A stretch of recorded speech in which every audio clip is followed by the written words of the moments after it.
Amaury Rivera's Alien Abduction. Extraterrestrial Encounter of the Humankind.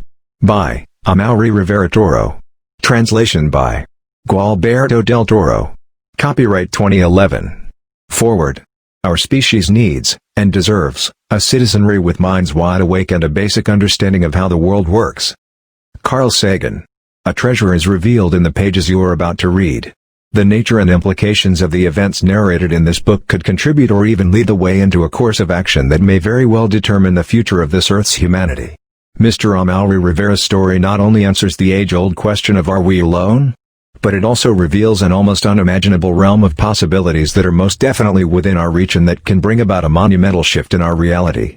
Mr. Rivera is one of the most decent, humble, honest, sincere and caring people I've ever met. This honesty and sincerity is what permeates the words that make up the complete narrative of his experience. Those same characteristics are also what make this story so compelling. As you will come to sense in your journey through this book, Mr. Rivera is a very practical and reasonable man. The very simplicity of the way of telling the story, in which he practically holds nothing back and leaves himself totally exposed, is evidence that one of the reasons this person chose to write it was because it really happened. In this book you will go through a myriad of emotions, sometimes all at once. The story is at times chilling and scary, but also funny, heartwarming, and uplifting.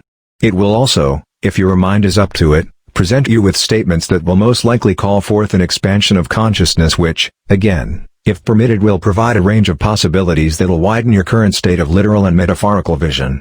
A range of possibilities that can certainly shape up to become a very important piece of the puzzle of the reasons and responsibilities of our existence. Make no mistake though.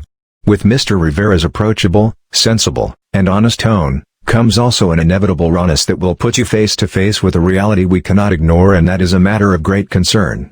The knowledge of life and beauty beyond our imagination, and sometimes stubborn denial, can undoubtedly fill our hearts with joy and hope for a brighter future. However, it also requires a total acceptance of immediate responsibility and duty, as well as coming to terms with our universally childish behavior and sometimes even disregard for the wonderful gifts bestowed upon us and entrusted to us. Our intelligence and our technology have given us the power to affect the climate. How will we use this power? Are we willing to tolerate ignorance and complacency in matters that affect the entire human family? Do we value short-term advantages above the welfare of the earth? Or will we think on longer time scales, with concern for our children and our grandchildren, to understand and protect the complex life support systems of our planet? The Earth is a tiny and fragile world. It needs to be cherished. Carl Sagan. We may consider that we've come a long way since the days of our distant cave-dwelling relatives, and maybe in a certain sense have. We now have the means to connect to the internet through cellular phones we carry with us everywhere. We can see and talk to someone on the other side of the world through a screen in the comfort of our home. We have devices that entertain us in ways that maybe 10 years ago would have seemed impossible. In sum, from the outside we may appear as an advanced species on the verge of the next great discovery. But for all our pseudo-achievements, we have yet to eradicate war, famine, violence, murder, intolerance, and the ever-increasing destruction of our planet. We've yet to fully embrace that realization that unites us all. We've yet to tear down the barriers that alienate us from each other even when we stand a feet apart. We've yet to see the bigger picture. Mr. Rivera's experience and the reality that stems from it and that is laid out in this book implies one of the most, if not the most, significant events in human history. But even more important than all of this, at least for the time being, is the revelation of a current state of affairs which is increasingly shaping up to be our ticket to our own demise, a demise that would only come about as a result of our own actions or lack thereof. The information given to Mr. Amaury Rivera still rings true and valuable today as it did more than 20 years ago when it was initially passed on. The reason, our humanity still presses on in a counterproductive direction. Those worlds in space are as countless as all the grains of sand on all the beaches of the earth. Each of those worlds is as real as ours, and every one of them is a succession of incidents, events, occurrences which influence its future. Countless worlds, numberless moments, an immensity of space and time. And our small planet at this moment, here we face a critical branch point in history. What we do with our world, right now, will propagate down through the centuries and powerfully affect the destiny of our descendants. It is well within our power to destroy our civilization and perhaps our species as well. If we capitulate to superstition or greed or stupidity, we could plunge our world into a time of darkness deeper than the time between the collapse of classical civilization and the Italian Renaissance.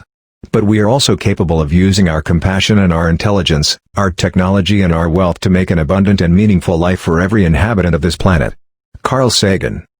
The mere fact of Mr. Rivera's encounter and its nature, in itself, strongly and steadfastly challenges those minds who cannot conceive of life elsewhere, intelligent life at that, or that feel threatened by it. These minds are numerous and some have firm grounding in the decision-making process of our world's affairs. Mr. Rivera has suffered greatly on personal, professional, social, physical, emotional, mental, and spiritual levels on account of his coming forth with his experience. Yet thanks to his unbreakable spirit and compassionate soul, the story of his encounter and, well, let's just say the extension of his contacts with an extraterrestrial reality, are now for the first time available in the English language. This book is another bold attempt to try and stir this Earth's humanity in a more positive and productive way of life and also to give it a glance into the rewards that a more spiritual orientation of resources and knowledge may entitle us to. Gualberto del Toro. Los Angeles, California. July 16, 2011. Dedication. To all those who fell one has to see in order to believe, and to the blissful who believe without having seen. Note from the author. I want to start out by saying that I'm not a writer by profession. This is my first book which tells of my experience in its entirety. My honest wish is that with it I'm able to create awareness about the existence of alien beings and their intentions towards humanity. Amaury. Introduction. It is my intention to let it be known that experiences such as the one I had and continue having to this day, really do happen. Also, I know of thousands of people who have gone through the same experience or at the very least similar. People who chose to remain silent for fear of being ridiculed or treated cruelly. We must not criticize or attack those people who chose not to speak, or even say they're egotistic. They surely have good reason to do so. I myself am a victim of mockery and insults as a result of me speaking out, even when I have evidence that backs up my story. I'm not writing to try and convince anyone. Even I didn't believe in beings that came from other parts of the cosmos to visit us.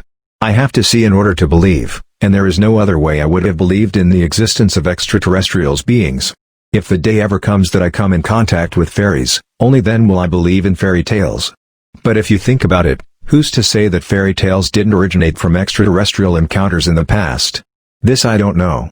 What I can assure you, without a doubt, is that presently there exist encounters with extraterrestrial beings,